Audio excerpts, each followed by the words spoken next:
in a cemetery, before the cold tombstone of their children. The millionaire and his wife were on their knees, weak, crying for their twin sons who had died without explanation. The silence of the cemetery was broken only by the mothers crying, until a small voice interrupted everything. "Mister, they're not there." The millionaire lifted his head, confused. The girl, dirty and barefoot, pointed to the tombstone. "Miguel and Gabriel live with me at the orphanage." In that instant, the world stopped and they still didn't know a shocking revelation was about to be revealed before the story. Subscribe to our channel. We give life to memories and voices that never had space but carried the wisdom of a lifetime. I'll tell you this story from the beginning. It was a Monday in São Paulo when Marcelo Silva returned to the Morumbi cemetery. Beside him, his wife Amanda, her eyes swollen from crying so much. It had been 3 months since the twins, Miguel and Gabriel, only 5 years old, had died. The medical report said it was from natural causes. 2 healthy boys, with no history of illness, simply gone. Marcelo was a billionaire in the real estate business, accustomed to solving problems with money and influence. But there, before that cold gray marble tomb with the photo of his sons, he felt like the most powerless man in the world. Amanda knelt on the grass and began to cry softly. Marcelo knelt beside her and they cried in agony. Something inside them screamed that this was wrong. It didn't make sense. The boys were fine on Friday, playing with toy cars in the living room. Saturday morning, the nanny called saying they had gotten sick. On Sunday, the doctor declared them deceased. Everything too fast, everything too clean. That's when she appeared. A girl about 8 years old, barefoot, dirty and torn clothes, disheveled black hair, enormous eyes, frightened but with a spark of courage that Marcelo had never seen in a child. She stopped 3 meters away, looking at the tomb. "Mr. T." Her voice was thin, trembling. "They're not there." Amanda lifted her head, confused. Marcelo frowned. "What did you say?" The girl took a step forward, pointing to the tombstone. "Miguel and Gabriel, they're not dead, they're alive." Marcelo's heart stopped. Amanda jumped up, her face pale. "How do you know their names?" The girl swallowed hard. "Because I saw their bracelets. They're at the orphanage where I live, in the East Zone. I take care of them." Amanda staggered. Marcelo held her by the arm, but his own knees were shaking. This couldn't be true. It couldn't be, but the girl had no reason to lie. She was afraid, sweating, cold, clearly terrified to be there. "Are you sure?" Marcelo asked, his voice hoarse. "Are you absolutely sure it's them?" The girl nodded quickly. "Blue bracelet with the name Miguel, green bracelet with the name Gabriel. They arrived at the orphanage one night, scared, crying. Nobody knew where they came from. I hid them in my hiding place. We became friends." Amanda covered her mouth with her hands, her eyes overflowing. "My God." Marcelo knelt in front of the girl, trying to control his voice. "What's your name?" "Marina." "Marina, listen, if this is true, if my sons are alive, you just saved their lives, and mine too." Marina bit her lip. "But there's one thing. I saw a woman prowling around the orphanage. She's fancy, brown hair, expensive perfume. She was crying in front of the gate, but she seemed afraid, as if she had done something wrong." Marcelo felt his stomach turn. Brown hair, elegant, expensive perfume. Renata, his ex-wife, whom he had left years ago after discovering betrayals and manipulation. Renata never accepted a divorce, never accepted that he rebuilt his life with Amanda, never accepted losing control. "Take us there," Marcelo said firmly now. Marina guided the couple through streets that Marcelo had never seen in his life. Favelas, narrow alleys, garbage piled up on the sidewalks. Amanda held his hand tightly, her heels sinking into the mud. The contrast was brutal. They dressed in impeccable mourning, crossing the real misery of São Paulo. The orphanage was a 3-story building with cracked walls, broken windows, and a smell of mold mixed with sewage. Marina entered through a side door, signaling for them to follow her silently. "The adults don't pay attention to the children here," she whispered. "We're invisible." They climbed a rotten wooden staircase. Marcelo heard a weak cry coming from a room in the back. His heart raced. "Is it them?" Amanda asked, her voice breaking. Marina nodded yes. "But calm down. They're very afraid of adults. If you come running, they'll hide." Marcelo took a deep breath. Every fiber of his body wanted to burst through that door and hug his sons, but he trusted the girl. Marina opened the door slowly. It was a tiny little room with no furniture, just some blankets on the floor, and there, huddled in the corner, were Miguel and Gabriel, dirty, thin, scared, but alive. Amanda let out a sob and fell to her knees. Marcelo felt tears flow uncontrollably. The boys looked at them with wide eyes, backed away, hid behind Marina. "Stay calm," Marina said softly, kneeling beside them. "Look who came to see you. Remember Daddy and Mummy Amanda." Miguel frowned. Gabriel started to cry. Marcelo took a step forward slowly and knelt. "Miguelzinho, Gabrielzinho, it's me, Daddy. I came to get you." Miguel blinked, recognized the voice. Then, as if a barrier broke, he ran into his father's arms, shouting, "Daddy." Gabriel came right after, clinging to Amanda, who wrapped him in a tight embrace, crying uncontrollably. "My love, Mummy's here. Everything's okay now." The four embraced there on the dirty floor of an abandoned orphanage, crying and laughing at the same time. Marina stood up, watching with teary eyes. Marcelo looked at her and extended his hand. Come here, Marina. You too. She hesitated, but he pulled her into the hug. Amanda hugged her too, whispering, you saved my children. You're an angel. Marina cried for the first time.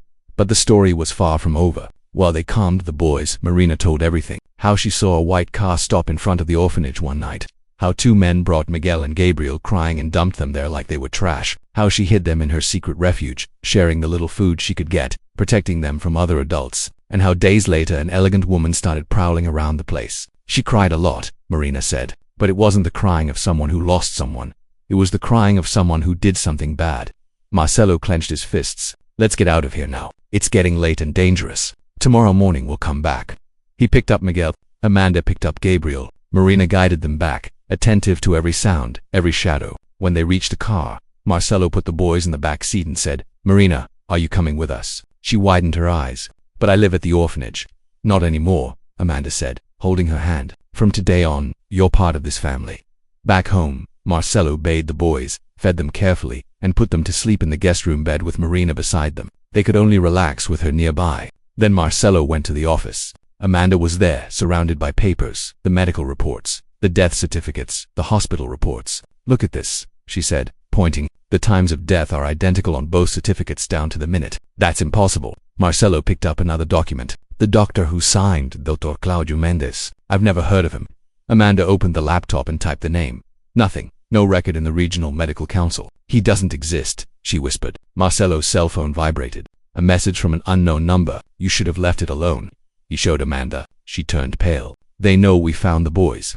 Marcelo called his lawyer, a private investigator, and a detective friend. Everyone went into action. The next day, they went to the hospital where the boys had supposedly died. The administrative manager received them nervously. Dr. Claudio Mendes, we never worked with that name. And my children's medical files. Marcelo pressed. The manager worked the computer, sweating cold. They disappeared. All the files. It was a system failure. Amanda crossed her arms. How convenient. They returned to the orphanage the next morning with security guards, lawyers, and an investigator. Marina and the twins went to wait in the hiding place while searches were conducted. Some time after the search ended, Marcelo went to the hiding place to get the children. But when they arrived at Marina's hideout, it was empty. The blankets had disappeared. The tarp covering the space was out of place, and there was a strange smell, as if someone had burned something there.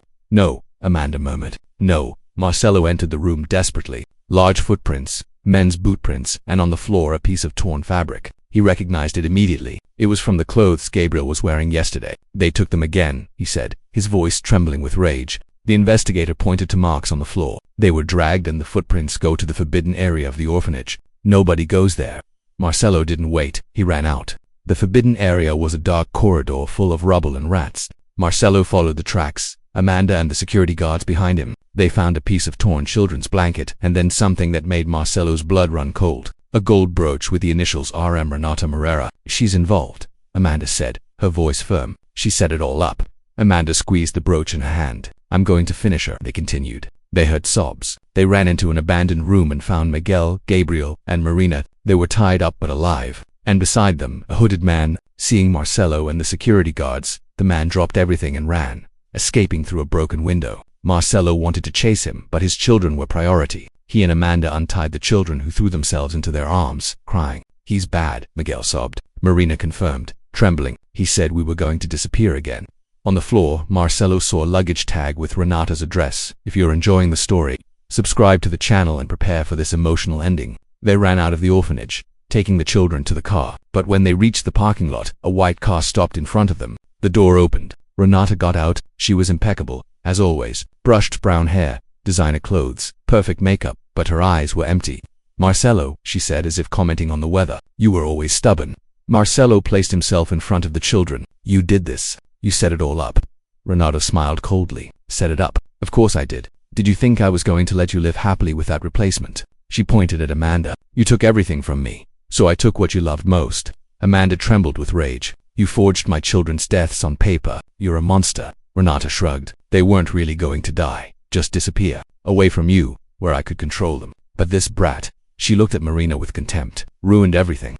Marcelo took a step forward. It's over, Renata. Sirens sounded. Police cars surrounded the location. Marcelo's detective friend got out, handcuffs in hand. 2 police officers ran after the hooded man who was captured trying to escape. Renata was arrested right there, still smiling coldly. "You think this ends here?" she said as they took her away. "I have lawyers.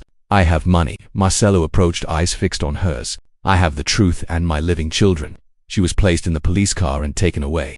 Months later, Marcelo was in the backyard pushing Miguel and Gabriel on the swing. They were laughing, finally. The marks of trauma were still there, but therapy was helping. Amanda was organizing a picnic on the grass, smiling, and Marina was beside them in a new dress, hair washed and combed, holding an ice cream. She still couldn't believe this was real. "Dad," Miguel called, "can I get down?" Marcelo smiled. "Of course, champ." The boys ran to play. Marina stayed beside Marcelo. "Thank you," she said softly, "for not leaving me behind." Marcelo knelt in front of her. "Marina, you saved my children. You're the bravest person I know, and now you're my daughter too." Marina started to cry and he hugged her. Amanda joined them, wrapping the three in a collective embrace. Miguel and Gabriel came running and jumped on top, laughing. There, in that sunny garden, a family was born that no one expected, a family united by pain but built on love. Renata was sentenced to 30 years in prison. The hooded man, her accomplice, confessed everything in exchange for a reduced sentence. The fraud was exposed. The truth came to light, and Marcelo learned something he would never forget. Sometimes, the angels who save our lives don't have wings. They have bare feet, torn clothes, and a heart bigger than the world. If this story touched your heart, subscribe to the channel. Leave your comment saying which city you're from. See you in the next video.